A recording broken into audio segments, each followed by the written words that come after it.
Good morning, and thank you for joining us today, and welcome to Regulation Navigation with Warren Miller, brought to you by ITS.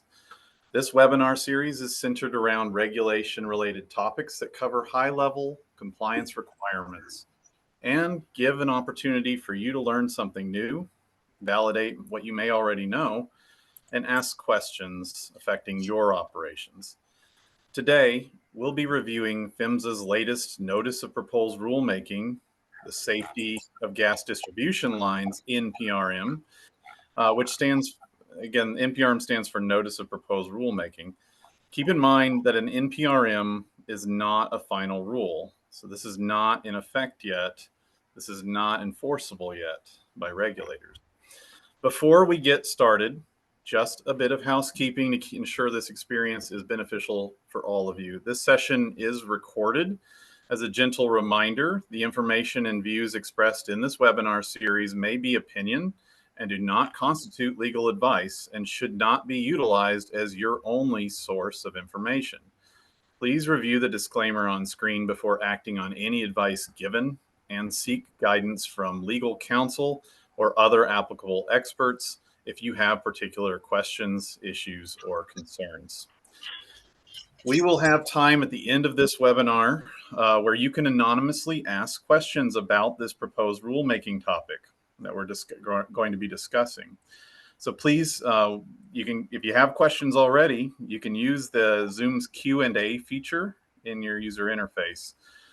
Also, we're now offering 0.1 CEUs or continuing education units that you may be able to apply to your own professional development hours.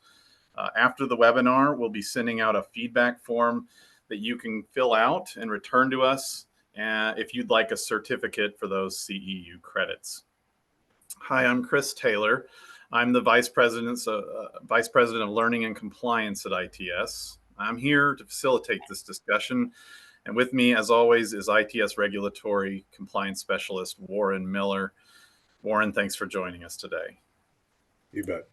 Let's get going. So, just the other day, we learned, this is a little off topic, just a heads up for PHMSA reporting next year. There are some changes expected. This form F7100.1-1 does not appear to be updated online yet, but it does look like there's going to be some significant updates coming in regarding excavation damage and the root cause determination section. So it also appears that reporting of excess flow valves and shutoff valves will no longer be required on that form. So you can expect some significant changes. We've heard from that operators that currently utilize the Common Ground Alliance CGA DIRT reporting format may find that the new reporting requirements should align pretty well with what you're already gathering using that format or that system. But for others, this could be a fairly significant change for your record keeping practices on excavation damage. So just stay tuned to that. And everyone should verify your procedures and reporting forms to ensure they align with this new requirement when the details do come out. Again, form does not appear to be updated on PHMSA's website yet, but starting on January 1st of next year, that's expected to be required to submit for calendar year 2024 by March of 2025. So, yeah, Chris, this goes to show why operators need to really have someone in their organization keeping up on PHMSA and what they're changing. So, they're saying they're getting rid of certain data, but they're going to be asking for quite a bit more. So again, starting in preparation for that 2025 reporting, you've got to start January 1st, being aware of what you may need to capture through the year. Yeah. Thanks, Warren. And speaking of changes, the new NPRM that we're going to discuss today suggests a number of additional changes for distribution operators. It is. Its main focus is distribution, but it does address a few other areas as well. Again, today we're going to, talk about the top areas as we see it, but we encourage, any operator or anybody to review that NPRM. Is there many other changes that may impact you more than what these first five that we're going to talk about today? Yeah, and one operator commented the other day that this NPRM isn't also just affecting the large scale distribution companies. Warren, how far do you think this new rule could reach into the industry? It didn't for those big companies anymore. It affects every distribution system out there. There's a few areas of exemptions embedded into the regulations, but again, you're going to have to kind of dig that out. Those exceptions are talking about master meter systems, LPG with distribution systems that have less than 100, or those individual service lines that comes off of a production, gathering, or transmission line that's not operated as a distribution system. But everybody else in all of this is going to be covered. Yeah, so like Warren said, you need to have operators need to have someone dedicated to this and read these regulations carefully. The public comment on this particular NPRM, safety of gas distribution, just ended. It ended on November 6th. Industry commented. What are some of the comments that stand out to you the most, Warren? Embedded underneath the MOC, they've actually put in requirements for engineers or your subject matter expert or whoever was going to be responsible for reviewing and certifying the construction plans for anything that you were going to install, relocate, or update. That's a big jump. Certainly, the PHMSA was also asked to remove the word any associated with hazard in the proposals where hazards may appear after changes are made to an operator system. So any opens a door for anything, and we really need to focus it in on what is a hazard. Grade 1 leak, things like that. Needs to be some definitive rather than any. One of the big things that's been talked about is they underestimated the cost of these proposed rulemakings. All of the things that have been pressed to operators in this rulemaking, a large cost to a lot of people. And then there are some people that actually believe that that PHMSA has exceeded what Congress intended in that 2020 Pipes Act, and they're going to be watching. Thank you. Yeah, that does seem to be the kind of the theme of the comments that I reviewed as well. MOC, of course, for those unfamiliar, is management of change, right, Warren? Correct. And so is there any particular comment that you believe will end up impacting the final form of the NPRM? Well, I think the one that's the most impactful is that throughout the regulation rulemaking proposals, they talked about 12-month implementation. Again, we're talking about that. One of the first things is first you've got to develop that management of change, and then all of the changes that they're requiring you to do. And all of those have to be done in 12 months. There's not a way in the world. It's going to take some operators a while just to get that MOC process in place, figured out, and then go about taking action on the specific things that are required that we're actually, some of them that we'll be talking about today.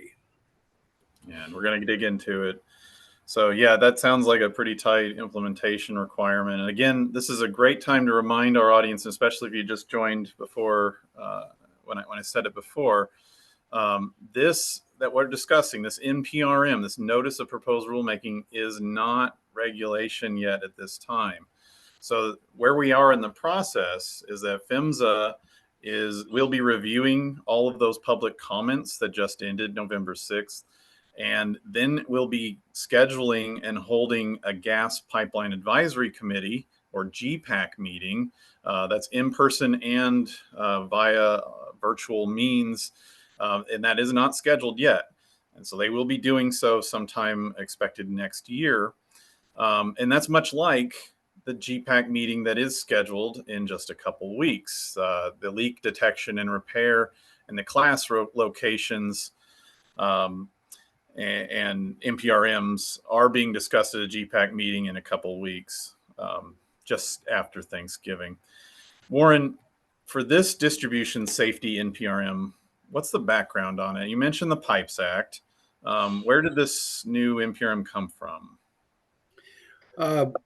Chris, this has been looming from 2018 when high pressures were introduced into a low pressure system. Caused a series of explosions and fires in about 40 homes in the towns of Lawrence, Andover, and North Andover, Massachusetts. It's called the Merrimack Valley. Any discussions you hear about it, they talk about Merrimack Valley. There was one fatality, and then there was about 30,000 people that had to be evacuated. And then a lot of work was done to replace a lot of equipment, a lot of pipe. The NPRM states part of it is that the NTSB had reviewed other incidents over the past 50 years, found several previous incidents where high pressure gas had entered low pressure systems. And again, these overpressurizations are very infrequent. They do have the potential to have catastrophic consequences. And so as a result of the investigation, NTSB recommended that PHMSA revise the pipeline safety regulations to address overpressure protection failures like that, which occurred on this low pressure system. So if the NTSB and that investigation is one catalyst for this NPRM, I know you also mentioned the Pipes Act also applies. That I believe that was the reauthorization of PHMSA funding that's required every 4 years, or I believe. From what I've heard from industry, it sounds like there's a lot of pushback, and what you kind of commented on from the public comments on anything in the NPRM that wasn't specifically addressed from Congress in the Pipes Act. Can you elaborate on that? The operators, or anybody in industry, they can push back PHMSA, going past where that Pipes Act was, what was required in the Pipes Act. The thing that needs to be considered is these regulations that when they're finalized, they need to be technically, feasible, operationally feasible, and hopefully economically feasible. Sorry, I keep freezing up here. Apologize. That's okay. It might be better to be frozen. Many of these operators, it's going to affect some very small operators that have limited resources, both money and personnel. So impacts on time and budgets are going to be high in most instances. And, I think the associations and operators, are really, really looking at this to say, okay, at what point, am I going to be able to operate safely with what we're doing? Yeah, and I imagine those implementation timelines also speak volumes to the amount of resources and effort and planning that would be needed to address these new requirements if they make it into final rule, into regulation. Now we've kind of covered the background of the proposed change. Warren, you've looked over these requirements pretty closely. What do you think are the most important aspects for us to discuss from the NPRM? Again, I want to remind everybody that these are, after we reviewed it, these are the 5 that we came up with. But operators are going to be impacted differently depending on situations, operations, and everything. But probably the first one is the two methods of overpressure protection and monitoring. And this would be monitoring those systems for any new, replaced, relocated, or changed low pressure distribution system. Um, Again, operators don't have the capabilities. Many of them don't have capabilities for this remote monitoring since they don't have SCADA, they don't have control rooms. Their systems aren't that big. A lot of these are smaller towns. Um, Certainly after the requirements, if the requirements for the two methods comes out for overpressure protection, hopefully PHMSA will provide that guidance that they are expecting to see for this remote monitoring. What that's got to look like with their, charts, some, monitoring by, going out on the right of way, what they're really talking about. I'm sure any kind of guidance from federal regulators would be helpful to any operator trying to comply. Hopefully we see that.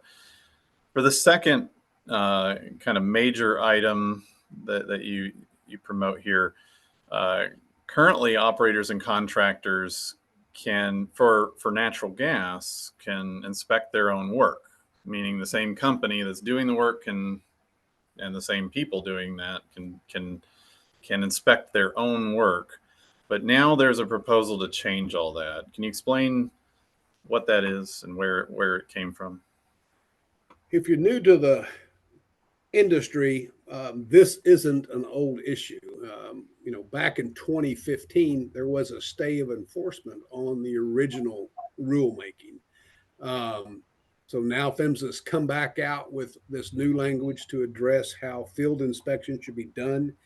Now, this is done in 192-300 series, which is that construction, but it's also being required for transmission and mains that are new, replaced, relocated, or changed. They've got to be inspected to ensure that they are constructed in accordance with procedures. That would be company procedures and standards. But this goes beyond that self-inspection. So this is requiring somebody that did not perform the work actually doing the inspection. They state that the operator can have personnel that didn't perform the work do the inspection. Of course, they're going to, a lot of situations they're going to have to be qualified to do that inspection. But again, looking for the acceptability of the work, whether it's fusion, welding, anything along those lines, coating, anything inside.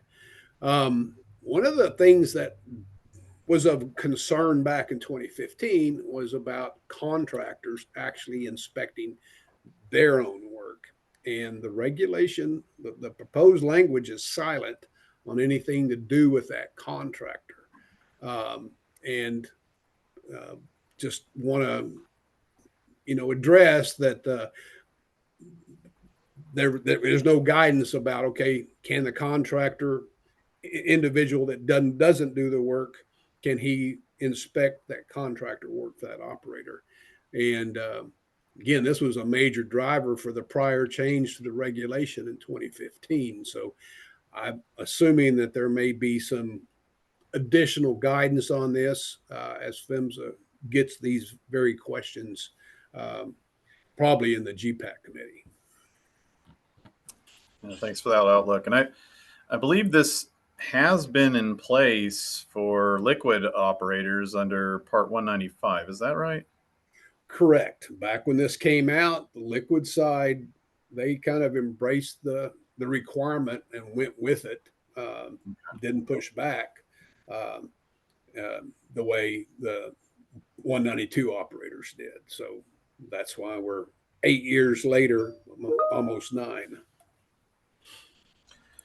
Big change number 3, and you mentioned this early on, but management of change, probably it's a big part of this. What will now be required and how will it affect all operators?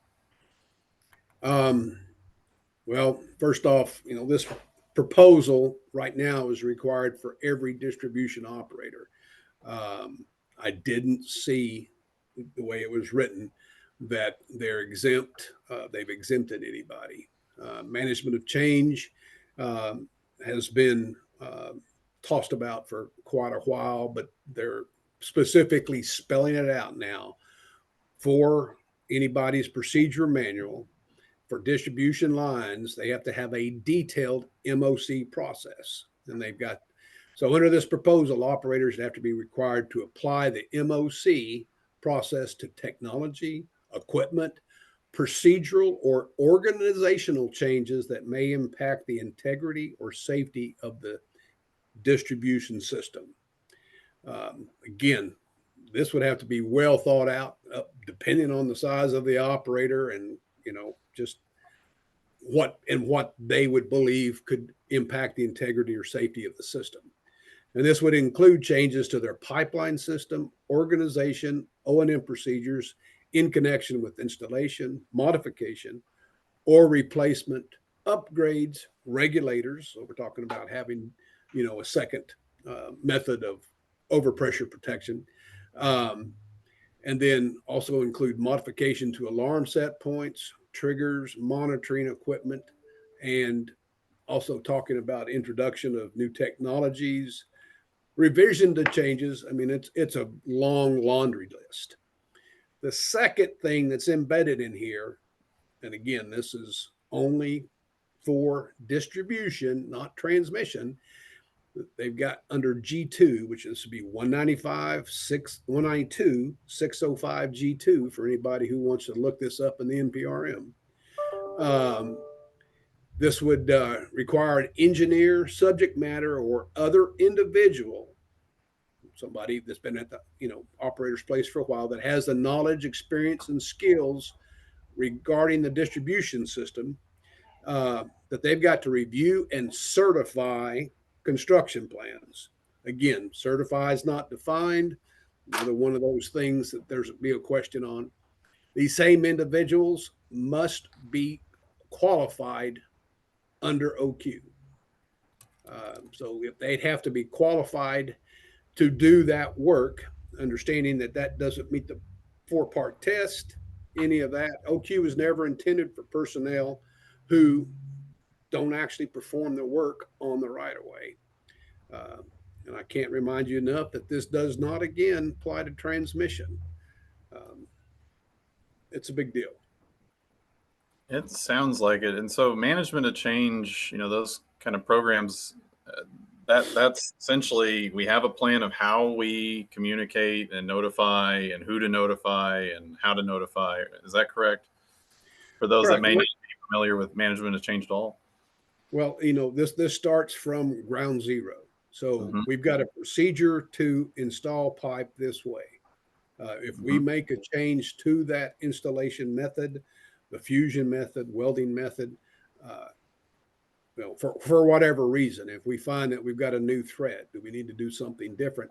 Then you have to look at not only the installation, but does that affect our operations? Does that affect our reporting? It opens up a door for a lot of very involved kind of investigation throughout your system. It's diligence to just ensure you checking everything before proceeding, or as you proceed. Correct. Big change number 4. It's proposed that each distribution operator will need to make changes to their communication system. This is with their customers in the event of an emergency. I'm especially interested in the emergency requirements for shutdowns involving customers. I imagine that's a big part of it, but it could be, other emergencies like Merrimack Valley. How will this impact operators, Warren? Well, the first thing is this, again, appears to apply to every distribution operator. But they've defined in emergency the loss of 50 services or less if you happen to have a client base that if you have 50% of your client base, let's say you're an operator with 70 services and you lose 35 or 36, then you've got to do this same type of communication. But this is a huge undertaking. Operators need to develop a method of continuous, and this is what's spelled out, continuous communication to the general public that is effective. Again, we got some nebulous words here that are kind of just over the top. What kind of communication form will be considered adequate by the regulators? PHMSA versus the state regulators. Again, hopefully PHMSA will put out some kind of guidance, but we don't know yet. But they propose that the gas distribution operators will include procedures for establishing and maintaining that communication to the general public as soon as possible during a gas pipeline emergency. And again, we've declared that if you lose 50 customers, that's an emergency. I'll stop right there. Operators need to continue the communication through service restoration and recovery efforts. They've got to establish communication through one or more channels appropriate for their communities, which could include in-person events, press conferences, town hall events, print media, broadcast media, the internet, social media, text message, phone apps, and other combinations. Then they go on to, talk about, maintaining that. One of the things I want to note about if there ever is another emergency, like say we did have an incident and there were fatalities. If NTSB were to show up and when they take over the investigation, the operator might not be able to comply with some of these requirements in this emergency communication just because of the restrictions that NTSB places on the participants of an investigation. So that'll be one of those things that'll have to be considered dependent on the type of emergency. Well, that'll really be interesting to see kind of the details, how they pan out in this. And it's also, it does make sense that at least they have it, up to the operator to match a community's, preferred community, the right way to communicate with them. Because I could see very rural may not be the best place to communicate via Twitter, or so on. Examples like that.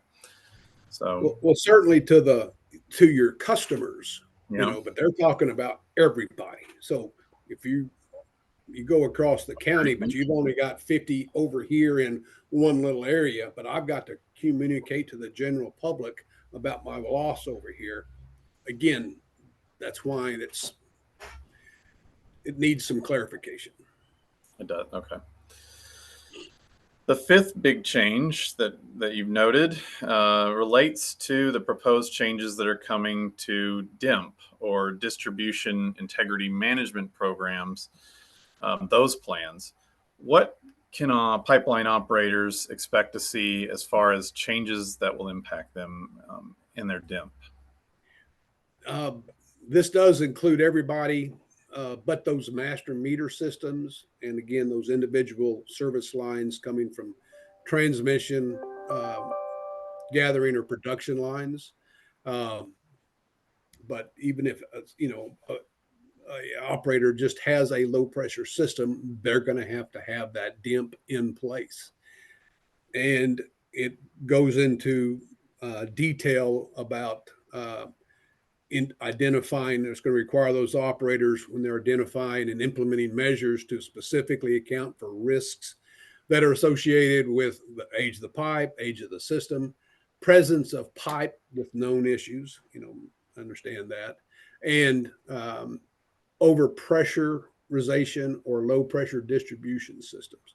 So again, this all stems from Merrimack Valley. They're wanting to make sure that operators are very aware of, where those changes are, especially if you've got high and low pressure in your system, knowing what those risks are. And then also they talk about the threats from extreme weather, uh, land movement, and other geological hazards that must be considered as threats to your pipeline. Again, you would only need to do those that are for your area, but that would have to be included.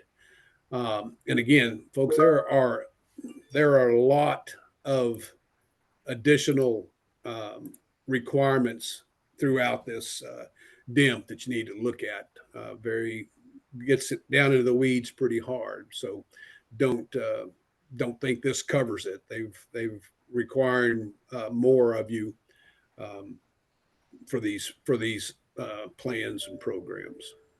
Yeah, thanks for highlighting that, Warren. Again, for those of you who may have joined late, this is just a high level and our impression of what are the heavy hitters in this NPRM. Again, not final rule, not enforceable yet, going through the process.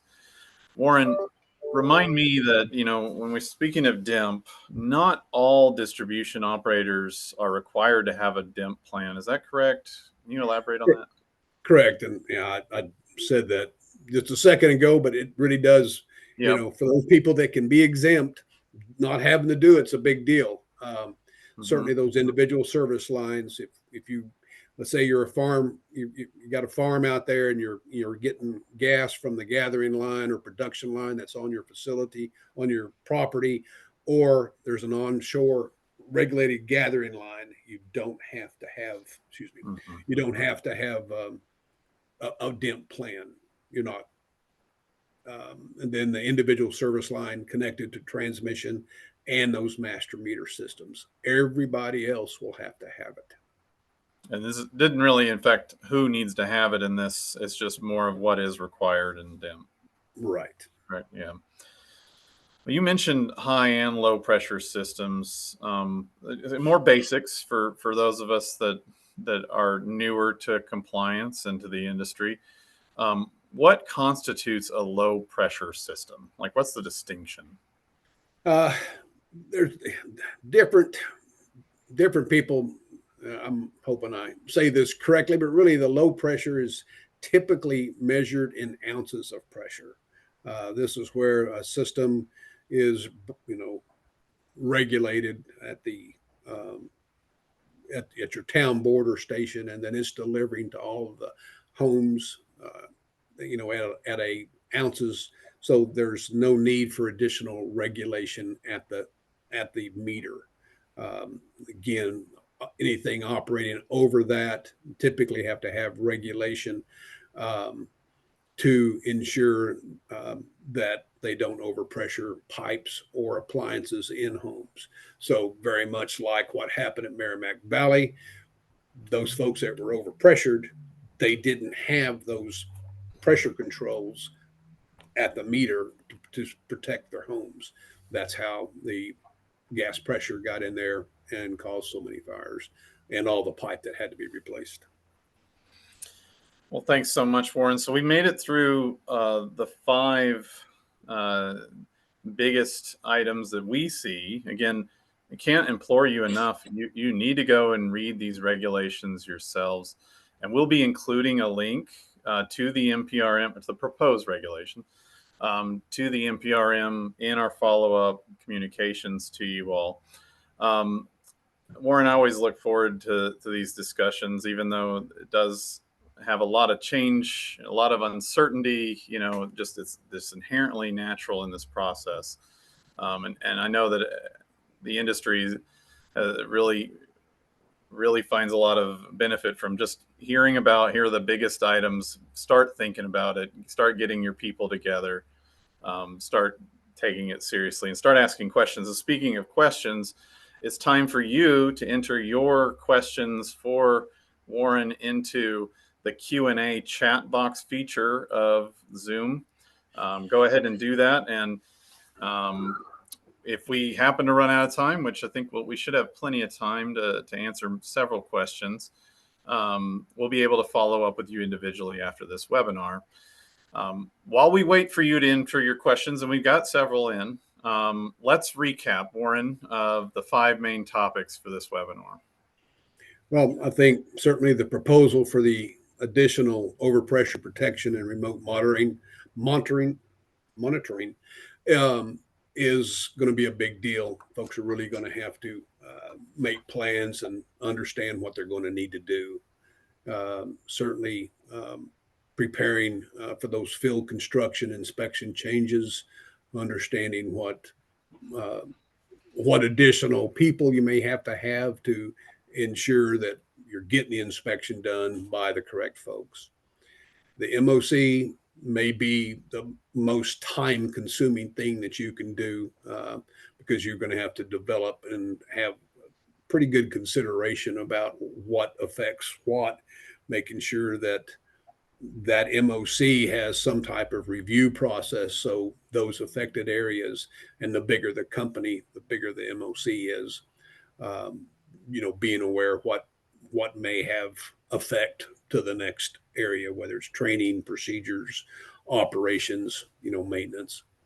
And then again, communicating with the public during this service loss um, could be quite the undertaking, depending on how operators are set up. And then the really revisit the DIMP program for these new risks and threats and other requirements that are there. I think are big points to really consider. Thank you for the recap, Warren. So in our follow-up email after this webinar, we're going to send you these takeaways. We'll send you a link to the official Federal Register's NPRM and include a link that you can sign up for to receive those PHMSA-related publication notifications yourself as well. So just look out for that. Don't forget about the opportunity for getting a continuing education credit. Several of you in the past couple of webinars where we began offering these have reached out and received those. So we'll be sending out in that follow-up email a feedback form, a link to a feedback form as well. And you can fill that out and return it to us, and we can give you a certificate for continuing education credit. At this time, we'd like to talk through any questions that our audience has. So if you haven't done so yet, again, calling for any questions in the Q&A feature of Zoom, and we'll be posing those to Warren. Again, if we don't get to your question on air today, we'll follow up with you individually. So I'd like to remind you again, this is just an NPRM. It's not a regulation. If this has you thinking about your own compliance and the future of your compliance, your situation, especially around management of change, you're not alone. And ITS has a number of solutions for operators and for operator qualifications and for operations and maintenance procedure change management. Get in touch with us. We'd love to share with you some of our features of our system, of our program. Also, we do consulting, and Warren loves hearing from you all. A number of opportunities to have Warren review your program, do training, you name it. Just get in touch. So his extensive experience will definitely be able to help your operations. So please reach out. Our follow-up email will include a link to learn more about his compliance services as well. All right, Warren, first question. When does PHMSA anticipate finalizing the rule or the changes? Like let's elaborate a little bit more. What's the next step in the process? Well, again, the comment period just ended November the 6th on this one. So they will have to have a GPAC meeting again with the technical committee. I would expect it to be probably January or February. Again, reminding you that we've got a GPAC committee meeting the week after Thanksgiving for the emission regulation that we talked about in the last two webinars.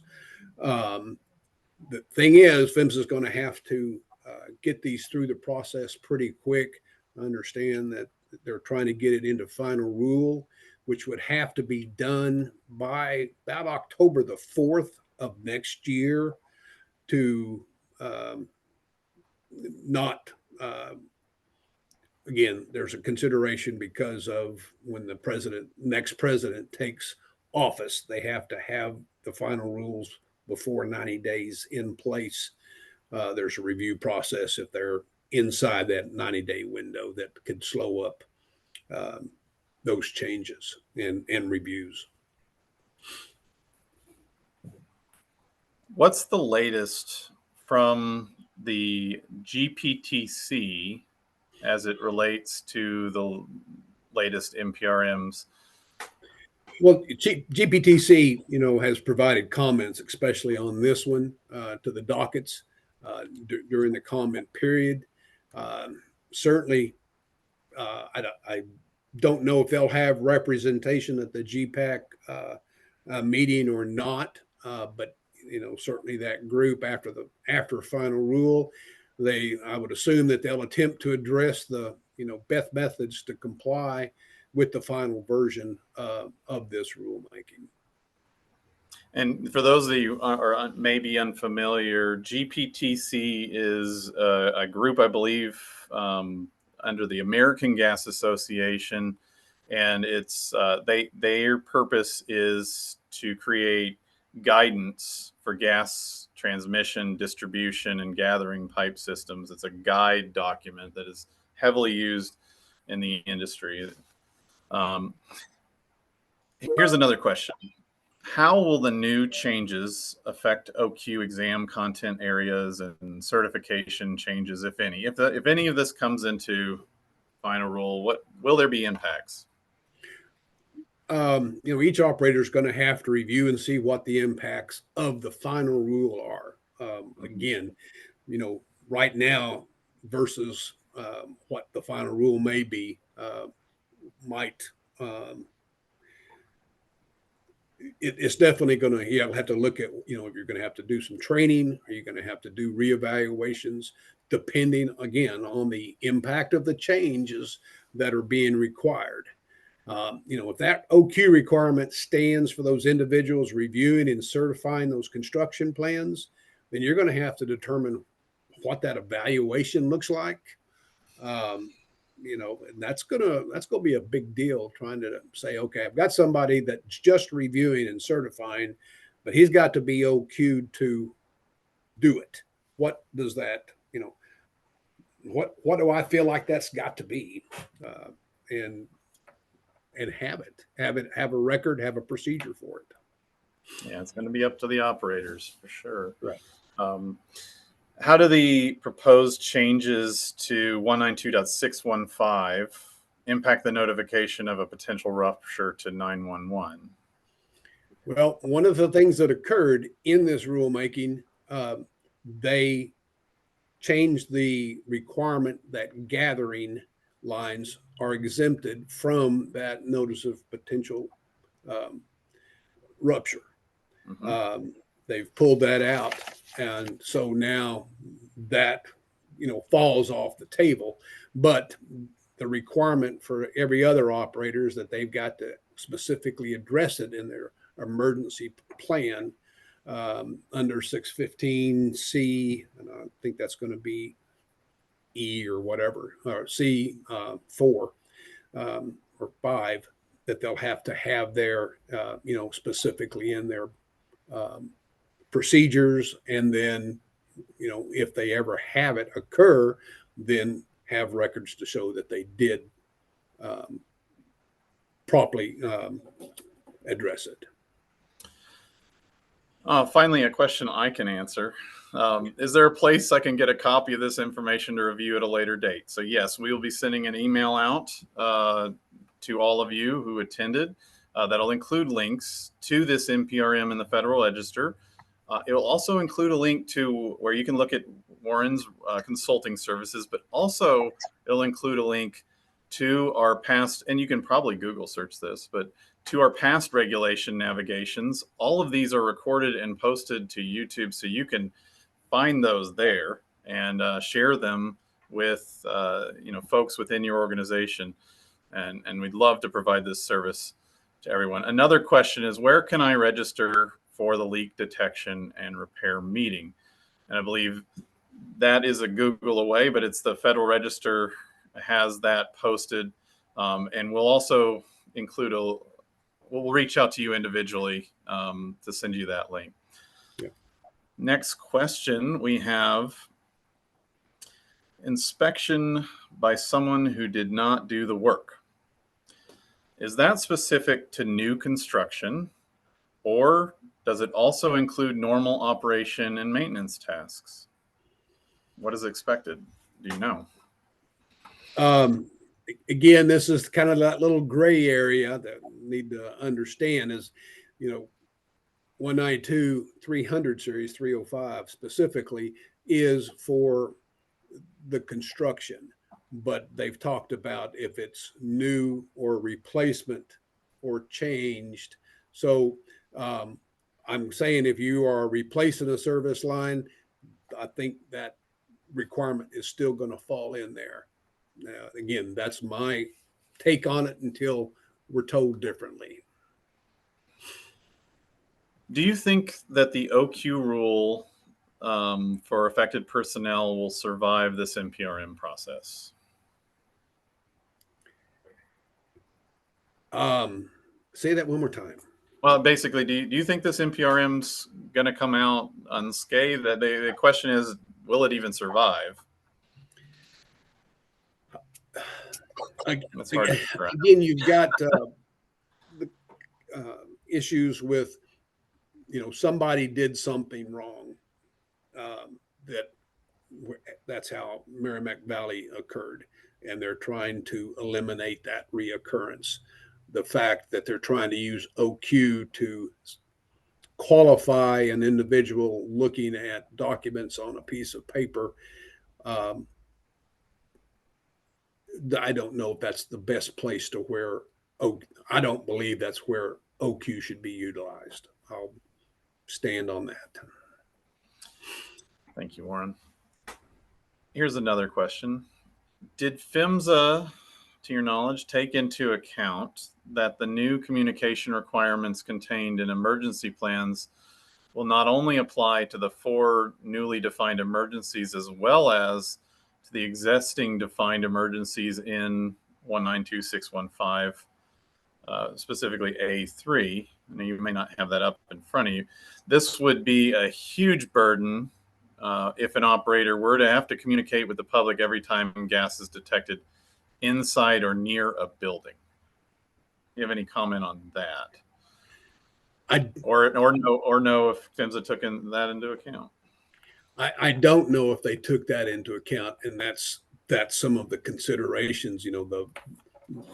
Goes back to putting monies associated with these changes. One, the clarification of do you mean every time this happens? Again, I believe it was intended because it was a loss of that service of 50 that you're trying to notify. But again, you're talking about the general public versus the clients or your the people that you're providing service to. That's where that kind of question would hopefully come up in GPAC. A number of questions asking if these slides will be available. We don't make the slides available. We do make this whole webinar recording available on our website, its-training.com, under regulation navigation section. So check us out there. This will get posted in the coming days. Another question. When you discussed the qualifications for engineering review, can you dive into that just a little bit further? Do you know if it's a PE, I guess a project engineer, or just experience? Well, and that's how they laid it out was it could be a subject matter expert. So it could be, your longtime construction foreman, maybe the person that you can utilize, because it says either probably a professional engineer, subject matter expert, or somebody that has been in the system, around your system so long that they know it from front to back. They've done every job there is. There's still some of those old men and women around that, could still meet that. but they're going to want, if the thing would be, if there's any follow up and somebody's going to question, it's not, oh, well, my new engineer, my new tech hand is the one that reviewed these. You know, you're going to have to provide,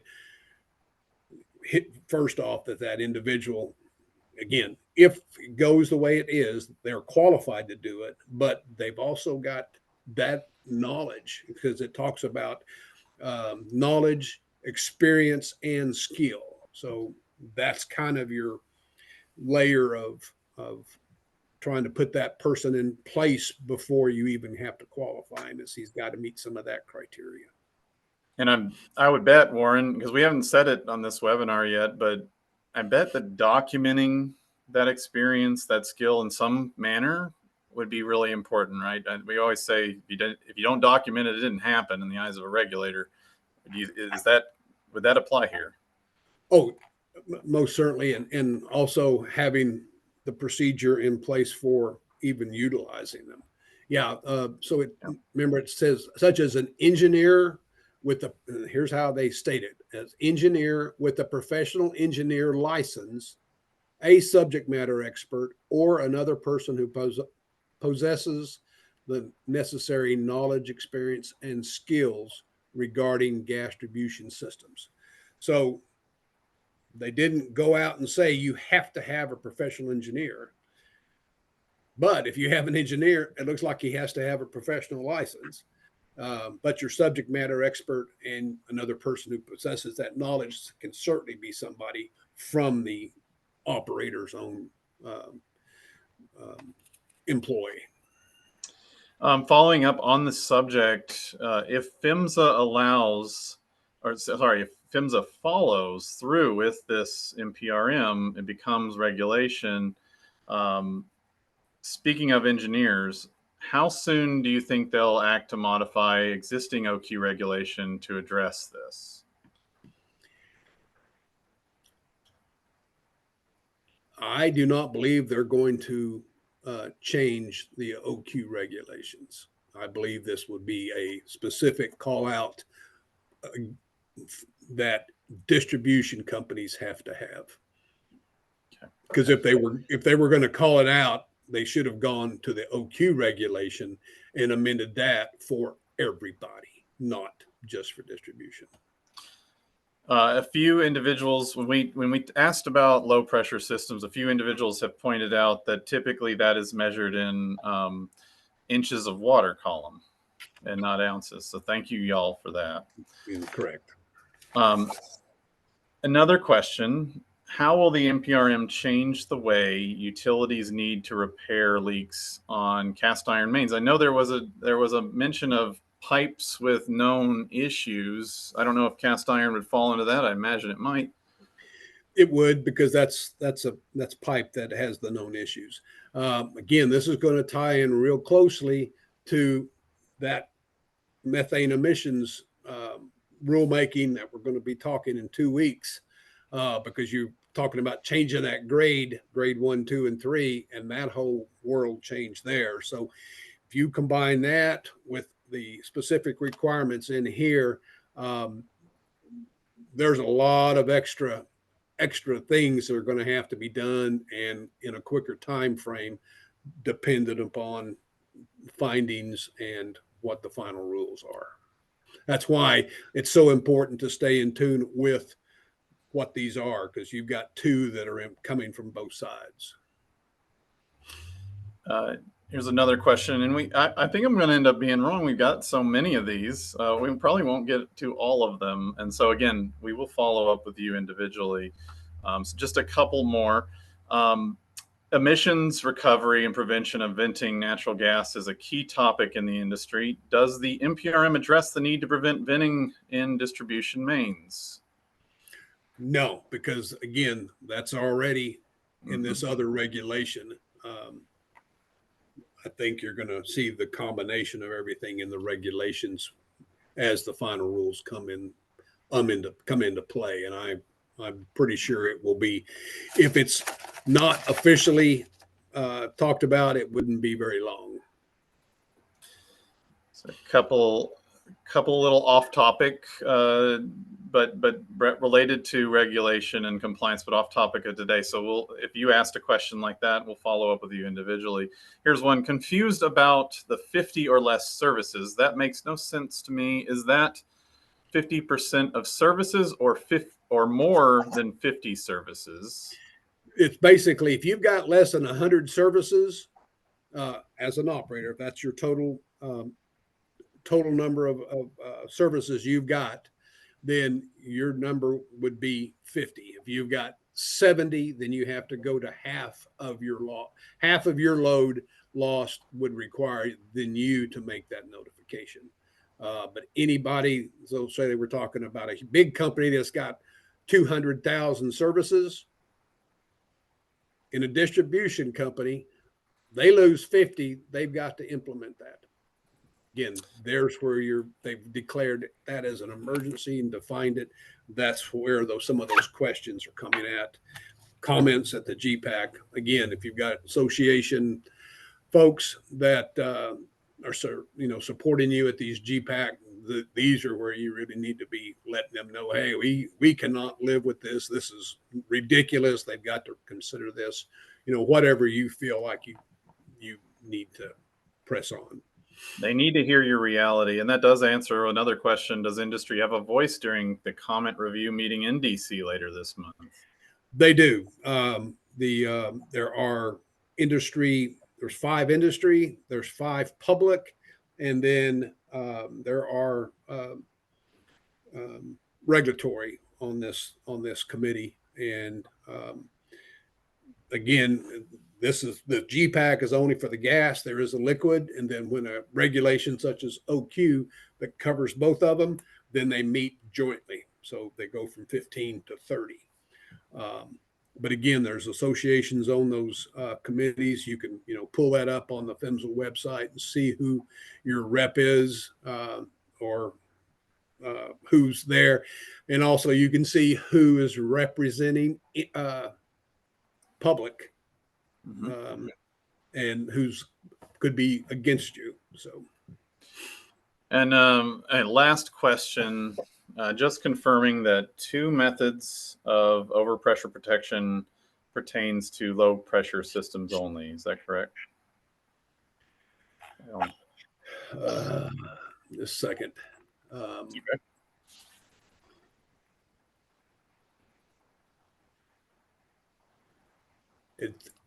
What it states right now under 192, 195C, again proposed, additional requirement for low pressure distribution system.